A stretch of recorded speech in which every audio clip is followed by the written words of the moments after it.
So we are on footnote 462. This footnote goes with this sentence here. The confirmation of either is impossible. The confirmation of either is impossible.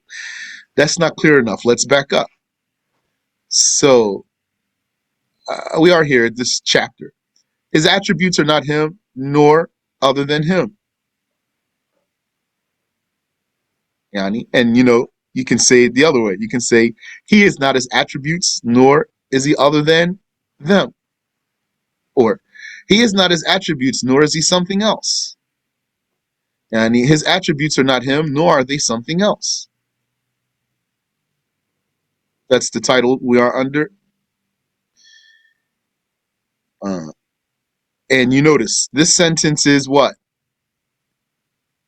Two negations. His attributes are not him. That's a negation.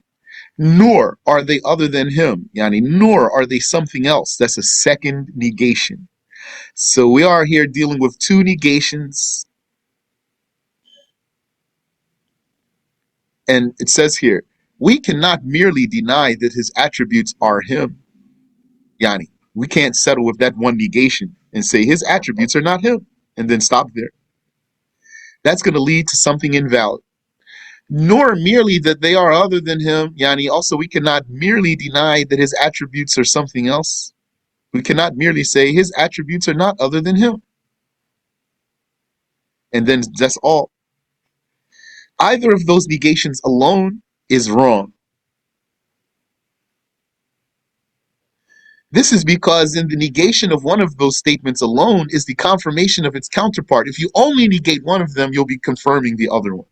So you have to negate both of them. That we are negating that he is his attributes, and we are negating that he is something else. If you only say he is not his attributes, then you will be confirming that he is something else. If you merely deny that he is other than his attributes, then you will be confirming that he is his attributes. All of that is wrong. So you must do a double negation here. Yani, negate two things, I mean.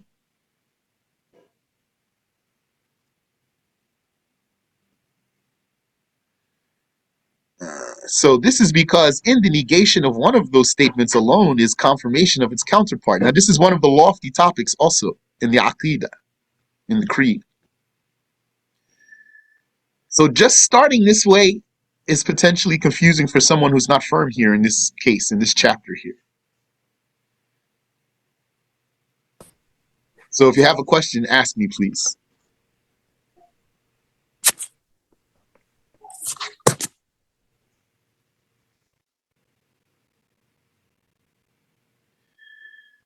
So the confirmation of either is impossible. That's where the footnote is. The confirmation of either is impossible, meaning to confirm that he is his attributes, that's impossible. To confirm that he is something else, that's impossible. So we must negate both of them simultaneously. So here's a footnote. Our talk is not like what the Mu'tazila said, confirming for Allah some hal, some circumstance or situation. A hal that is neither existent nor non-existent, nor is it known, nor is it unknown. What? Yeah, no, this is pure confusion here. This talk of the Mu'tazila is pure confusion. Some of the Mu'tazila, that is. They said Allah has, first of all, the Mu'tazila were deniers of the attributes. So they didn't confirm that Allah even has attributes. So then what did they say, some of them? They said he has ahwal, circumstances. And these ahwal are not existent nor non-existent. They don't exist and they're not non-existent either.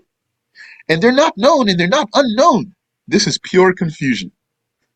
It is invalid. Give no regard to this talk here.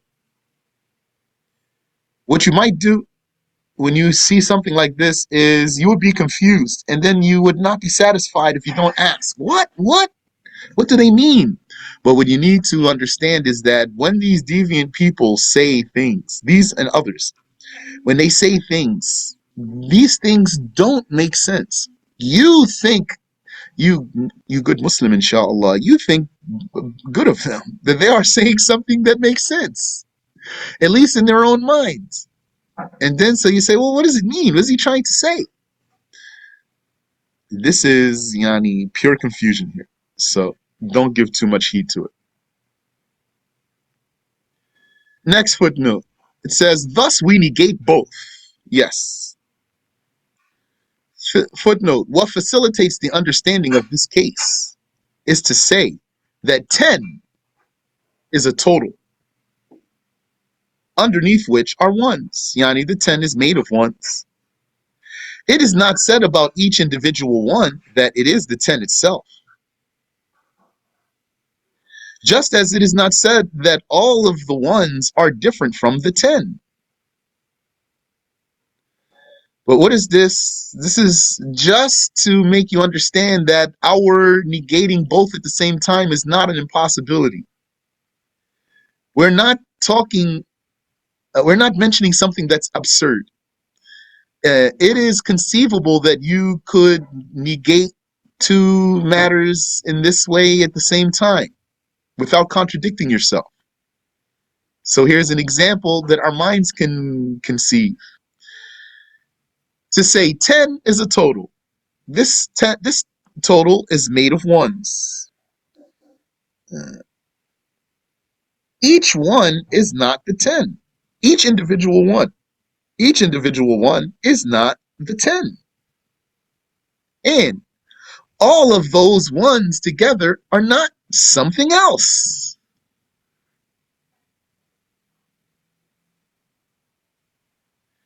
Now, it's not the same as what we are saying when we say Allah has not his attributes, nor is he something else.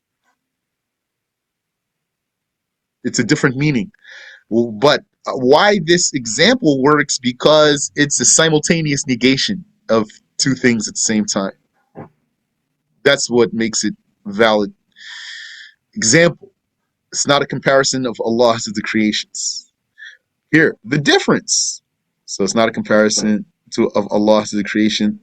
The difference, however, is that it is said that each one is part of the 10. That makes a big difference. But it is not said that the attributes of Allah are parts of his self. So it's not the same exactly. It's just an example to make comprehending the issue easier for you. Likewise, every organ of the human is not other than the human. It's not something else. Every organ is not something other than the human himself. Because the human is the sum of his organs. But nor is each individual organ him, nor is each individual organ the human, piece by piece, one by one.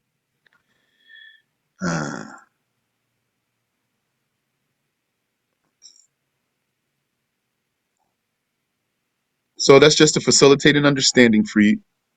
I'll give you an example too of what this means, facilitating the example for you. You remember the case of takween, creating?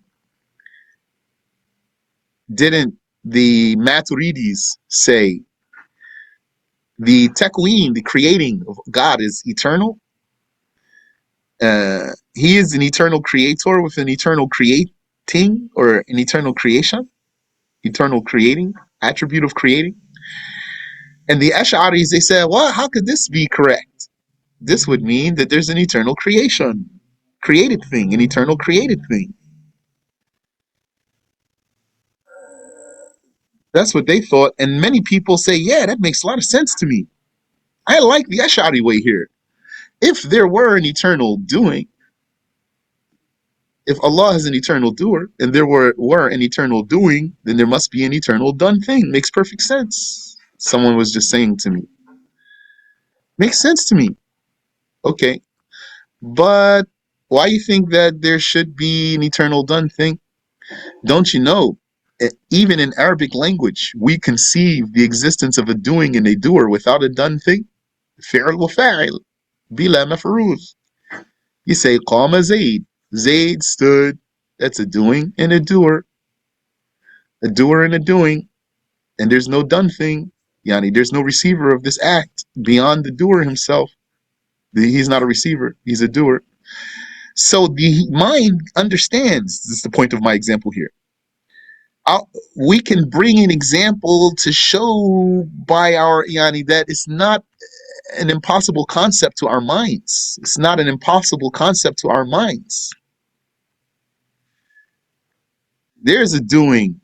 It's valid to our minds that there would be a doing and a doer without a done thing. So why the Ash'aris objected to the Maturidis for saying Allah is eternal doer with an eternal doing, and there was no done thing. They thought there must be a done thing. Why they thought there must be a done thing? There is some there we can give an example in creation that our minds understand. This is not likening Allah to the creations here. Rather, this is showing, demonstrating how the concept is not impossible to the mind. Likewise here, we are saying Allah is not his attributes, nor is he something else. So someone might say, this is impossible to my mind. This is an explicit contradiction. We're going to say, no, it's not explicit contradiction. Our minds can conceive such a simultaneous negation. Just like you can say 10 is a total of ones. And each one is not the 10. And all of the ones are not other than the 10. This is not impossible to your mind. Then also to say Allah is not his attributes, nor is he something else. This is not a mind too. If that's not clear, let me know, please.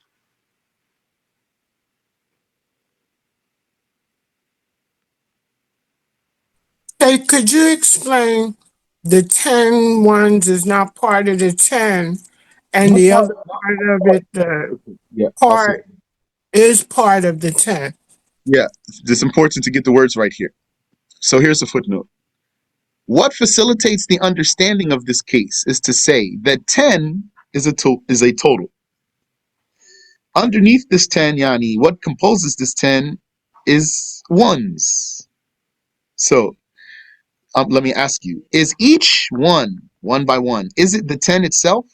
What's your answer? Not by itself, no. Correct. So then we're going to say each one is not the 10. That's a negation there. Our minds accept. And it's also not said that all of the ones are something else other than the 10. So all the ones, we're talking about 10 ones here, all of the ones together, are they something other than the 10? What's your answer?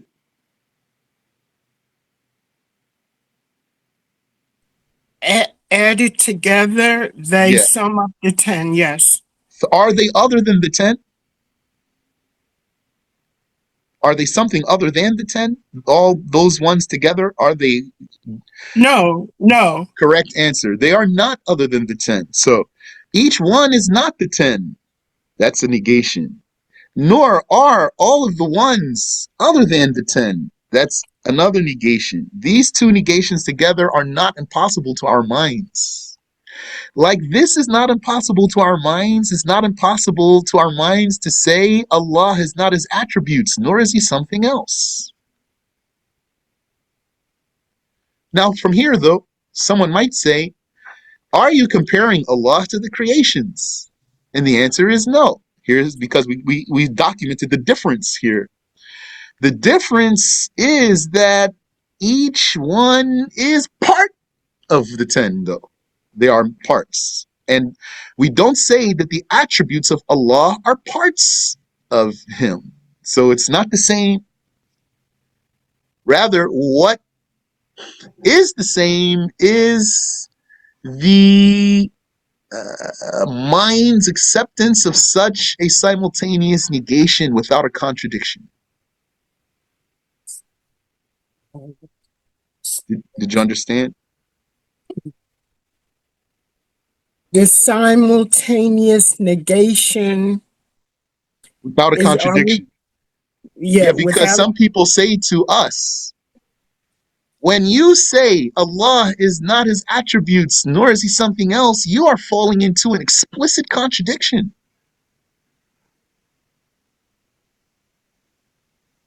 So we are saying, no, there's no contradiction here to say Allah is not his attributes, nor is he something else.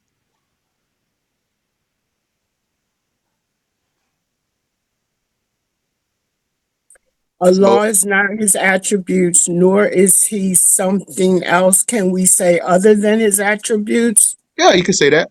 Allah is not his attributes, nor is he other than his attributes. Or you can say, the attributes of Allah are not him, nor are they other than him. Or you can say, Allah has the attributes of Allah are not him, nor are they something else. That last one is clear, nor are they something else. Yes. So this is acceptable. It's not impossible to the mind. This simultaneous negation. Two negations here. Allah has not his attributes. That's a negation. Allah Yes. has also, Allah is not something else. Yeah. That's another negation. Both of those negations together, that's not impossible to the mind. Sayyidi, what do you mean by nor other than him exactly? Means What's no, go ahead. Finish your question. no, I mean what's meant by that? Does it mean that his attributes are not separate from him? This is what you mean when this is what the scholars mean when they mention so. Both of these negations have a lot of information behind them. When you say he is not his attributes, then we can elaborate there for several minutes. When you say he is not something else or he is not other than his attributes, also we can elaborate there for several minutes.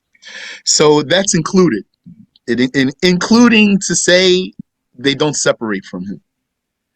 Yani, summarized meaning is when we say nor are his attributes something else, that means his attributes, it is not valid to confirm the attributes without confirming the self.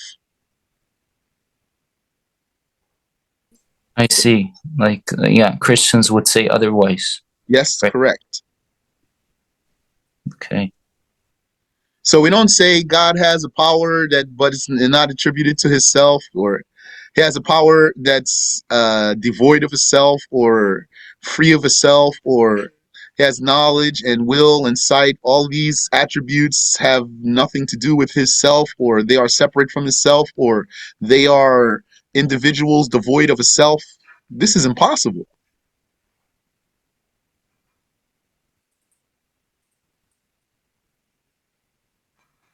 Is that clear? Yes. Yes, very delicate topic here. Yani, this subject here is really at the limits of your mind. If you understand this topic, that Allah has not his attributes, nor is he something else, and you get out of it safely, then you have understood something very profound, and your mind cannot go further than this in terms of this topic here. Your mind stops here. His attributes are not him, nor are they something else. Yani, nor are they other than him.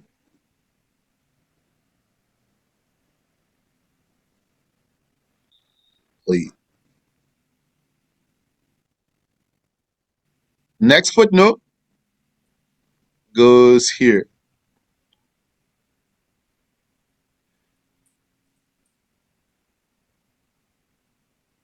The sentence says, some scholars have expressed that by saying that the attributes are not his self, and they are not other than his self, because two different things are two selves, each of which is not the other. Some scholars have expressed that by saying that the attributes are not his self, yani not him, and they are not other than him. They are not other than his self, because two different things are two selves, each of which is not the other. Yani this would mean if his attributes were something else, this would mean his attributes are actually selves. And we don't say that the attribute or that an attribute is a self. An attribute uh, is not independent of a self.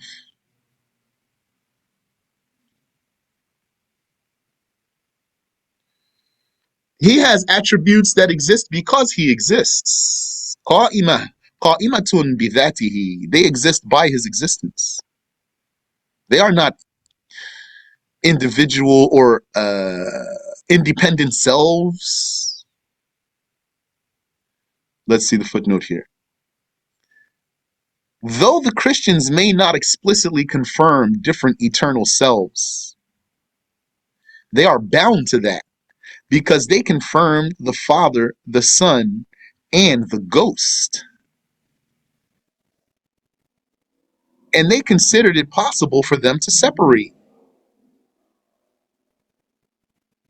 I mean, this is what they believed about God. Thus, they are different selves, since they can separate according to the Christians.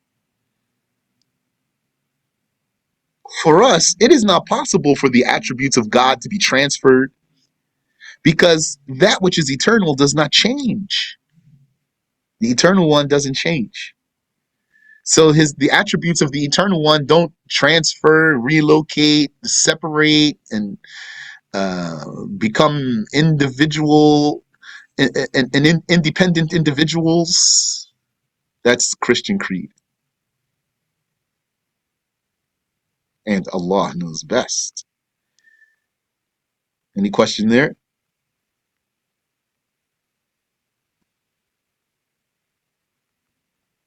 Here's the next footnote.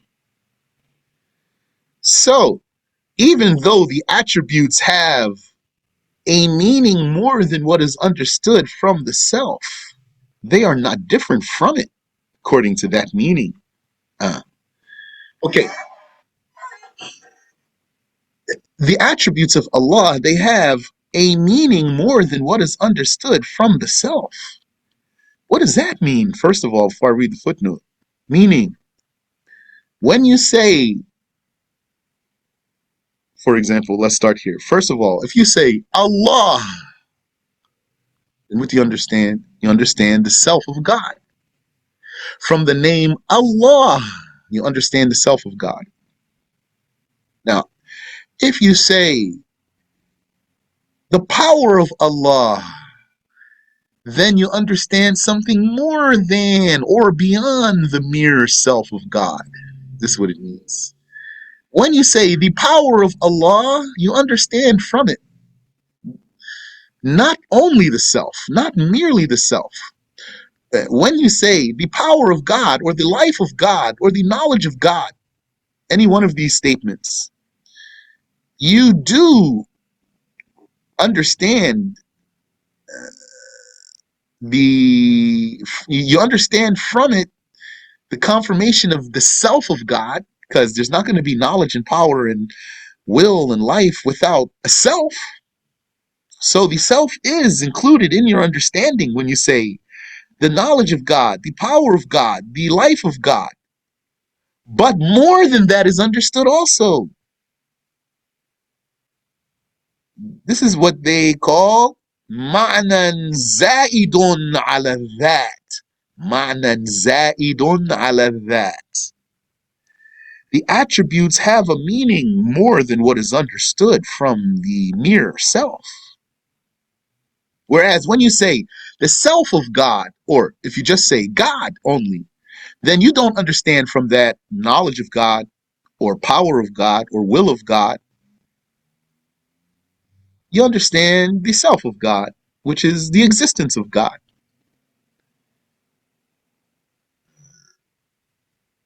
So, even though the attributes have a meaning more than what is understood from the self, this does not make them different from the self according to what we are saying. We say the attributes of Allah are not Him, nor are they something else. So, this part of the negation, nor are they something else. This part of the negation, nor are they something else.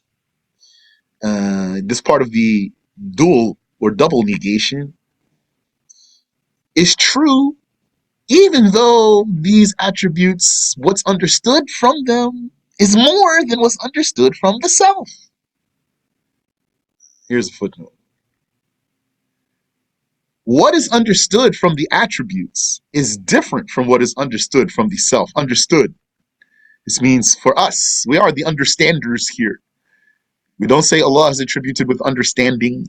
We are attributed with understanding. So this understanding here is the attribute of the creation. What is understood by the creations from the attributes is different from what is understood from the self. Okay. But still, the attributes are not Him or something else. So if one said the knowledge of Allah, what is understood, is different from what is understood from the self of Allah. And if one said Allah only, then what is understood is the self. But still, we say He is not His attributes, nor is He something else. He is neither His attributes, nor is He something else. Any question there? So what is understood from saying, for example, the knowledge of Allah or the power of Allah, Allah is different from what is understood from the self. Correct. Still, we say it has an added meaning. What did you just say? That is the fact that we understand something Mm. more than the self. That's the added meaning. Yani, so you say Allah. If you just say Allah or God, then you understand the self of God, which means the existence of God. When you say the power of God, the knowledge of God, the will of God, the life of God, the sight of God, the hearing of God, then all of that makes you understand something more than the self. That's a meaning added to the self in our comprehension, in our created comprehension. Yeah.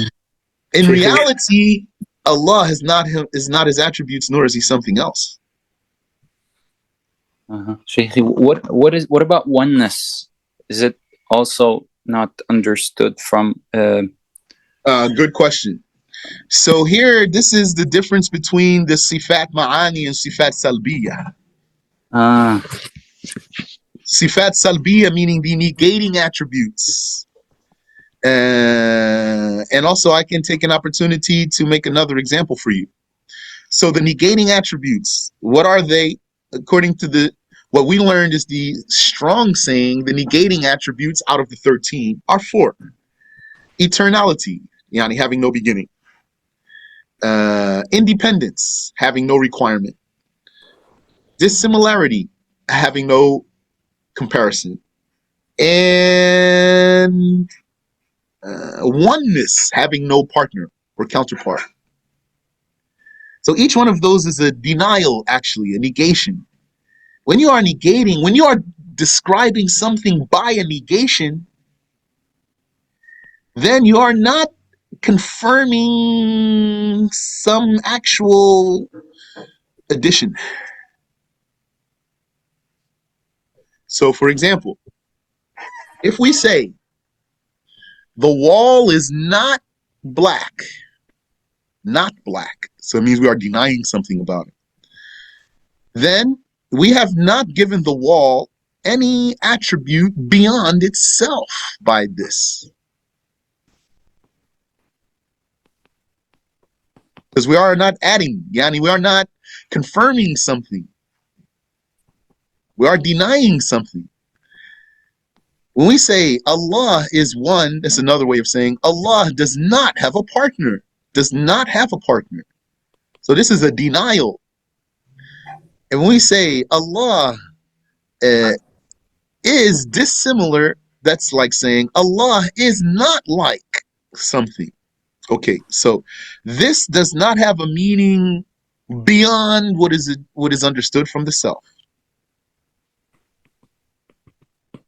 But when you say Allah is alive, then this definitely has a meaning beyond what is understood from the self. If we say the wall is black, now we have confirmed for it something beyond itself.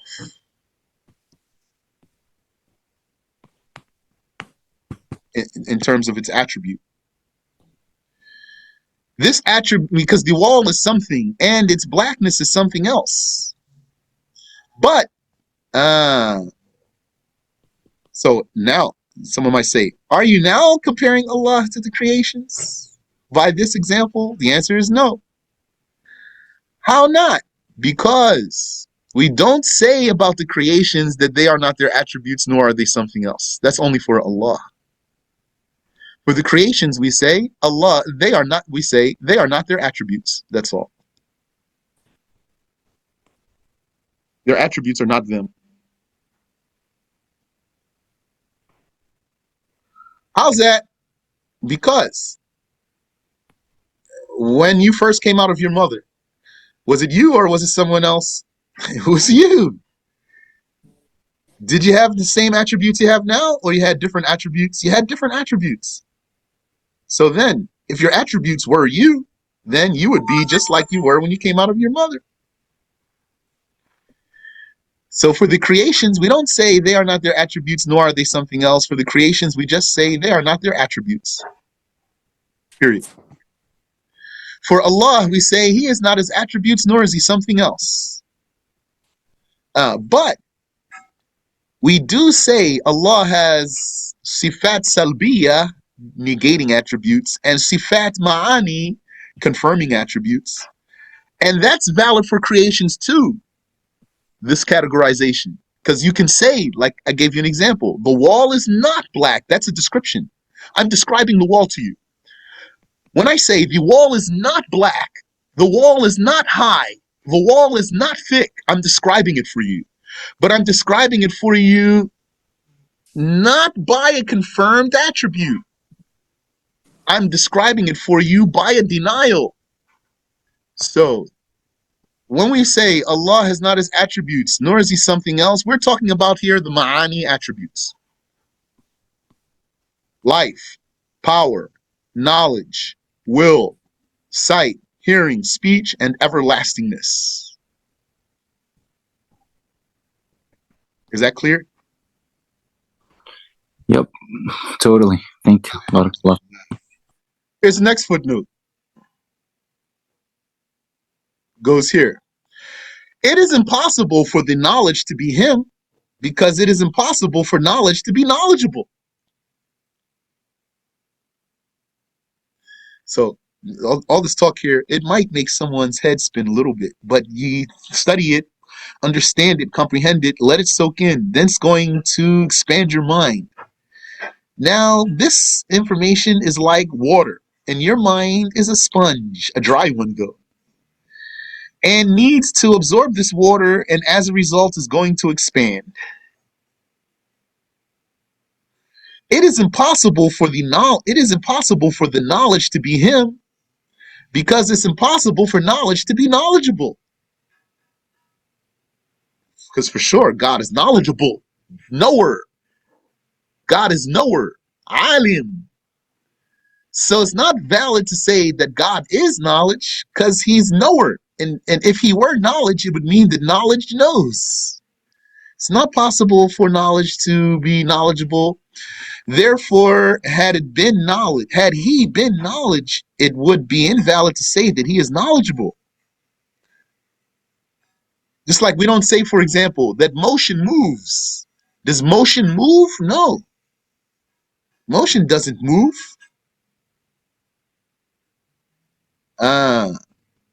That this beyond the minds of some people. So you can't teach all these things just. Yes, knowledge, motion does not move. Yani, an attribute doesn't have an attribute. This is not philosophy.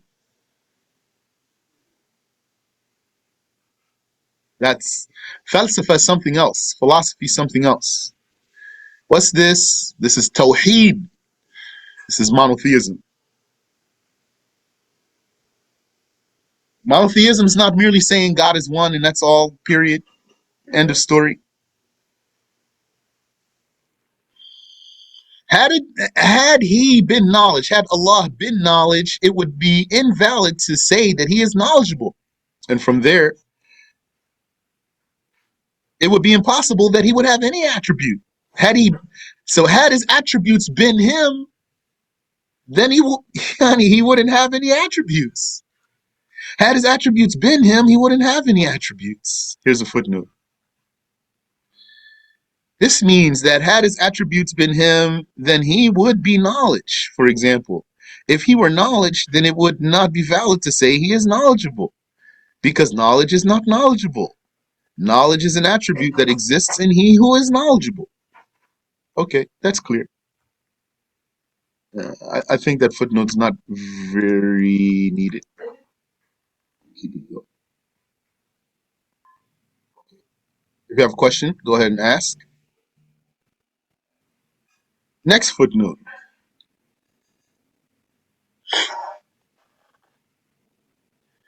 This footnote goes here. To say that he is his attributes leads to two fallacies. Let me read them first. It is to deny his self. To say he is his attributes is a denial of his self, because a self is not an attribute. And it would also mean that he is power and knowledge, etc. If he is his attributes, then he's power and he's knowledge and he's will and he's hearing and he's sight. And then that would mean that knowledge is power and that hearing is speech and that sight is will and that is juggling realities. So to say that he is his attributes leads to these two fallacies. Here's a footnote. Abu al-Hudayl, he's a Mu'tazili, said that the knowledge of Allah is him and that his power is him. Had it been as he said, then Allah would not be knowledgeable or powerful. And his knowledge would be his power, and his power would be his knowledge. So this is all confusion and absurdity. Ask your question if you have one, please. And here's the next footnote.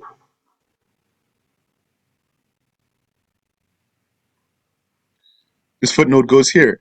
It would also mean that he is power and knowledge. If someone were to say Allah is his attributes, then that would mean that he is power and knowledge.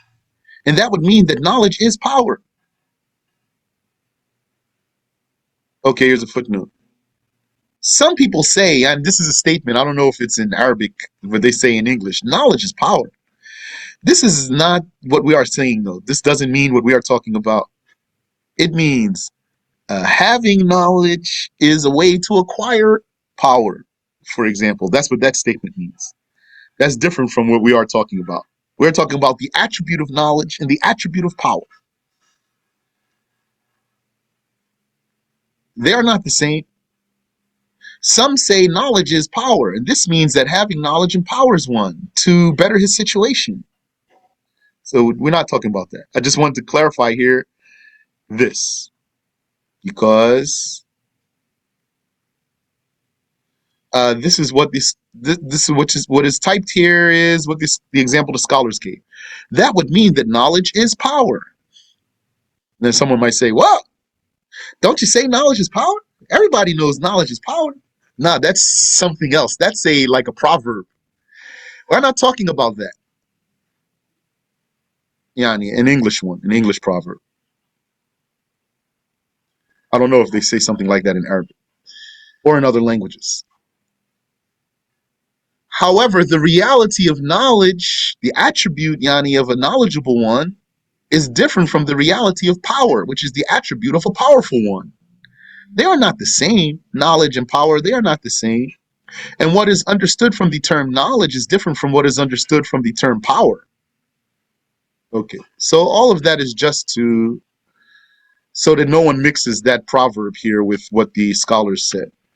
Because this information here has been rendered into English. There's such an English proverb. So if you have a question, go ahead. Here's the next footnote. Goes here. Before I read the footnote, let me just read this little paragraph here. To say that he is other than his attributes also leads to two fallacies. To say he's other than his attributes, then this would validate a self without attributes. That's atheism, actually. That's the Mu'tazili covert atheism. To say, oh, there's a God, but to deny his attributes. Denying the attributes of God is really denying his self in reality. Yani, it's not valid to the sound mind that there's a God and he does not have knowledge, does not have power, does not have will, does not see, does not hear. That's not valid. So confirming himself while denying his attributes, it's still atheism. It's a covert one, though. So that's one fallacy. And if his attributes were other than him, then they would be, what would they be? They would just be fleeting qualities like the attributes of the creations, our attributes. How are our attributes? Our attributes come and go, or are susceptible to that. Yani, you know something, then you don't know it anymore. Then you might know it again. And you'll be moving, and then you are still. And then you start moving again, and then you'll be still again. And you would be weak, and then you would be strong, and then you would be weak, and then you would be strong, and you would be healthy, and then you would be sick, and like this. And you would be young, and then you'll get old. But usually we don't get young again, but it's possible. Like what happened to Prophet Ayyub. Allah restored his youth for him. And the people of paradise, everyone in paradise will be 33 years old. Allah will restore the youth of those who became old for them. That's how our attributes are. They are fleeting. They are temporary qualities. If the attributes of Allah were something else other than his self, period, then they would be fleeting qualities like the attributes of the creations. Here's a footnote. As for the attributes of the creations, they are different from the selves of the creations. That's what I already told you. We say about Allah, he is not his attributes, nor is he something else. And we say about the creations, they are not their attributes, period. You don't say about the creations, they are not their attributes, nor are they something else. That's only for Allah. You don't say about Allah, he is not his attributes, period. That's for the creations. Allah is unlike the creations. This is because the existence of the body of a creation without the attributes, it is conceivable. It's not like God, it's not conceivable that God is a confirmed self, but his attributes are not confirmed. That's not sound. But it is sound, it is conceivable that the body of a creation is confirmed without all of the attributes that it had. For example, when a person is first born, he has certain attributes. Then he develops and acquires different attributes while his self is the same self. Yani, the baby that came out of your mother is the same person you are now. Yani is the same person, I mean, not the same attributes. When I say the same person you are now, I'm not saying with the same attributes you had. I mean, same self, though. Same individual. You. It is not mentally possible that the attributes of Allah would depart his self. because his attributes are not like the attributes of the creation. It is valid for their attributes to depart their selves. It is valid for the knowledge of the human to depart him, and likewise his power. Also, the human's life departs him by death, etc. Any question there? We have just a few more footnotes. Let's grab these last two here. Inshallah. Wow, this is a deep lesson here. May Allah protect you and me. And this next footnote goes here. The Mu'tazila said, if Allah had attributes, they would be eternal. So this is why they are saying Allah doesn't have attributes. That's blasphemy. They said if Allah had attributes, they would be eternal. That's true. Yani, if he had attributes, they would be eternal.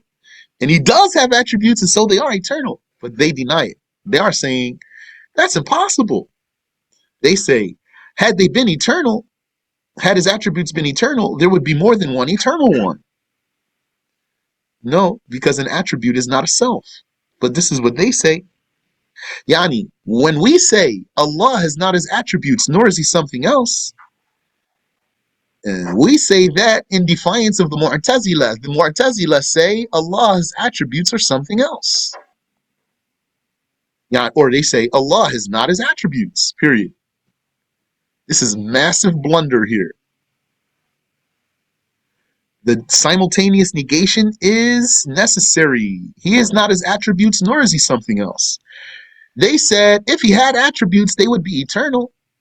And if they were eternal, there would be more than one eternal one. And then Tawheed, monotheism, would be nullified. And for this, they say Allah exists without attributes of the self. That's atheism. Footnote. If it were said to them, do you not confirm the power? They would say, he is powerful by his self, not by an attribute called power.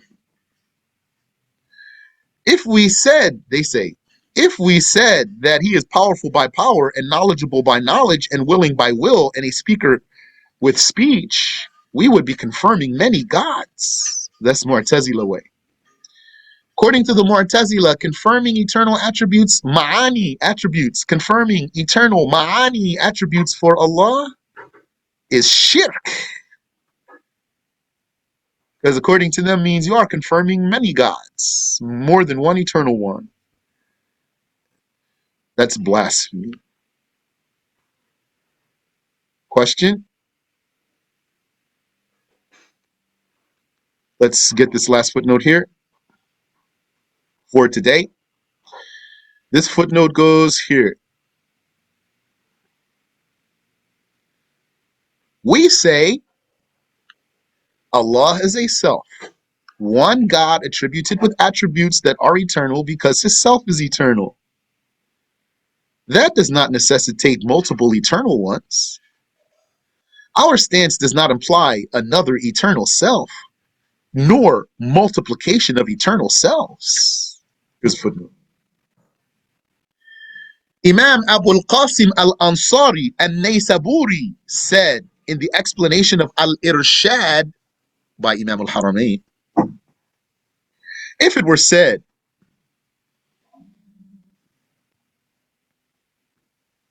if you do not definitively confirm what your Imams have mentioned about the reality of two different things, then do you definitively prevent the expression of differentiating between the attributes of the Creator and his self?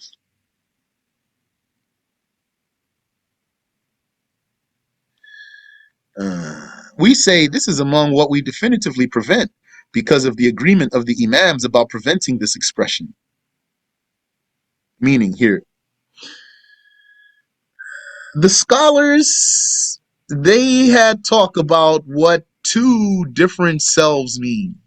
What does it mean to be two different individuals, two different selves? And they differed about this, how to explain this. Yani, Two different selves is a reality. I'm a self, you're a self, we are not the same self. But how do we define that exactly, the meaning of two different selves?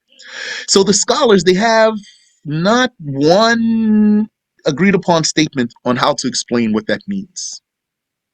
And therefore, they differed about how to talk about this. So here's a question that is posed. If it were said, if you do not definitively confirm what your imams have mentioned about the reality of two different things, meaning your imams, they don't have an agreement on how to define two different things. So you don't have a definitively confirmed wording amongst yourselves, then do you definitively prevent saying that the attributes of Allah are different from His self? Do you adhere to not saying that the attributes of Allah are different from His self, since you don't have one single agreed upon way to define two different things? Then we say this is among what we definitively prevent, even if the scholars had different ways to define what two different things are, because of the agreement of the imams about preventing this expression. Yani, even if they have different ways of defining what two different things are, they agree that you cannot say that Allah is different from His attributes.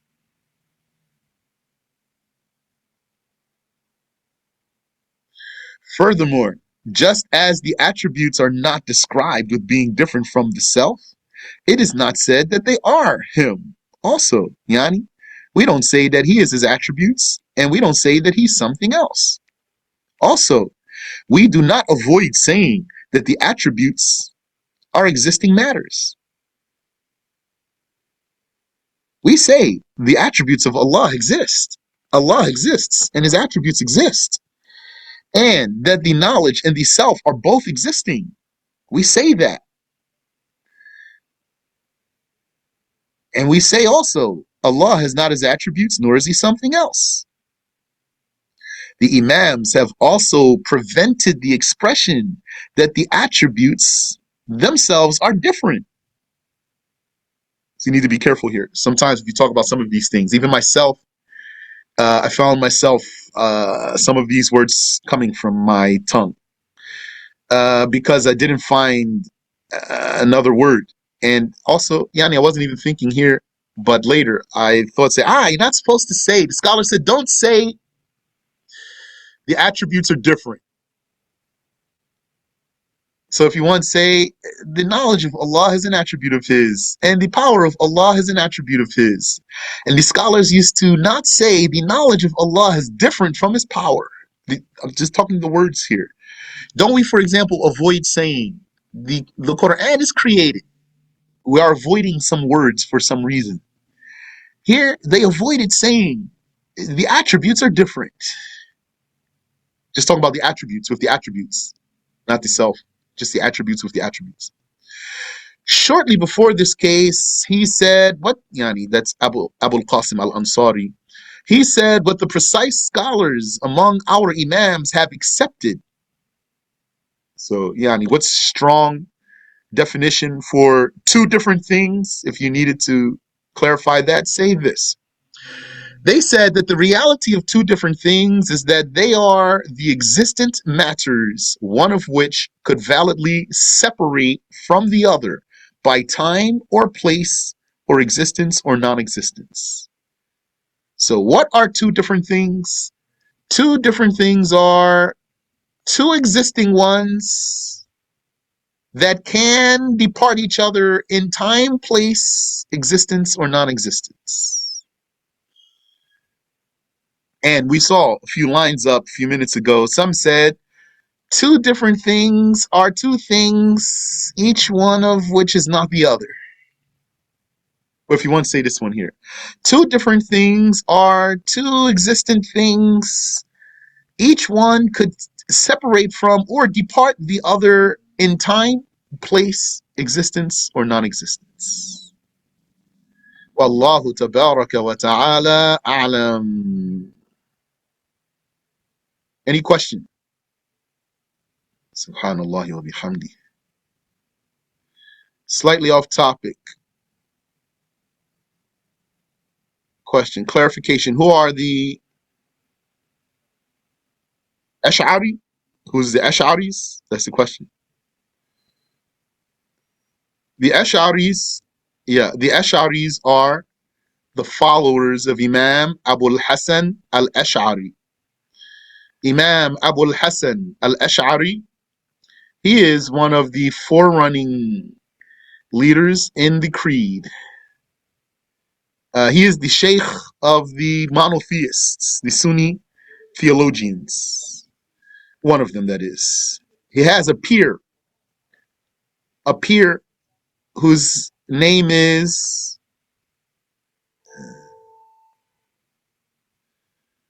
Abu Mansur al-Maturidi. Abu Mansur al-Maturidi. He is also the sheikh of the theologians. Those two, al-Ash'ari and al-Maturidi, they are the two sheikhs of the Sunni theologians who came after them. In brief, that's who al-Ash'ari is. He did not come with anything new. Rather, he organized the creed of the Sahaba.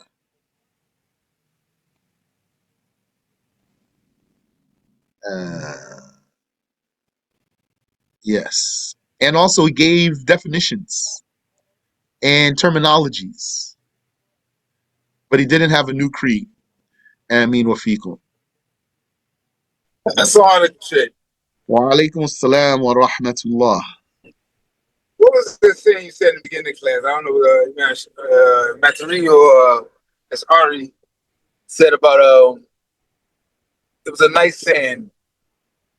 He's talking about, you're talking about right now, well, it's not his attribute was not him. But you said something else, what one of the scholars said. It was a good saying. I said, I liked it, that saying, what you said. Let me see. Around the 12-minute mark. Let me. There was a nice statement that the scholars said here. I think it was that the attributes of the creations are not them. I'm not sure though which statement it is.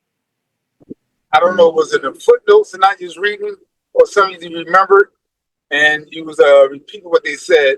Then first you said in Arabic, then you said in English. It's a nice saying. I couldn't write it down because I was busy driving right now. Let me see. Let's see if I can track it down for you. So we talked about that we denied that Allah has circumstances. That's the statement of some of the Mu'tazila. Then we talked about here in this footnote that we gave an example, litaqreeb, for approximation, to show that this simultaneous negation is not impossible to the mind. And you were saying, I know what you're saying, what you're asking about. When they said, the Maturidis, they said Allah is an eternal doer with an eternal doing, and there was no eternal done thing. And the Ash'aris, they said, how could there be an eternal doing without an eternal done thing? And then I said to you, but this objection, it's not a strong one, because we conceive in our minds a doing and a doer without a done thing. Because you can say in Arabic, qama Zayd, Zayd stood. The only thing here is a fi'l and a fa'il, a doing and a doer. There's no maf'ul, there's no done thing. So this, where the Ash'aris have an assumption. I'm just now elaborating more. Here is where the Ash'aris have an assumption. They didn't agree with the Maturidis They said, how can you say that there's an eternal doing and an eternal doer without an eternal done thing? So then I told you, well, where is the necessary objection here? Our minds conceive the validity of this. You find in Arabic language the fi'l and the fa'il, bila maf'ul, the doing and the doer without the done thing, without any done thing. So I think that's what you were asking me about. That's correct. That's what I was asking. Okay. All right, thank you. I just want to record it. Thank You're you. welcome. Is this class? Did you record it in the beginning? Yes, I didn't forget this time. I was upset all week that I didn't record last week's lesson. So as soon as we started, I recorded, mashallah. Thank you, Sheikh. You're welcome. Subhanallah. Yani, just for more clarity though, really quick. Al-Ash'ari had an example. He said, would you say there's a striker and a striking and there wasn't anything struck? You wouldn't. He says, this is not sound. If there were a striker and a striking, a hit and a hitting, then there must be something hit. So he said, so then how can you say Allah is fa'il with fil azal, eternally doer, with fi'l fil azal, with an eternal doing, bila maf'ulin fil azal, without a done thing in eternity? So this is yani, it's not invincible, let me just say. It's not an invincible argument. وَسُبْحَانَ اللَّهِ وَبِحَمْدِهِ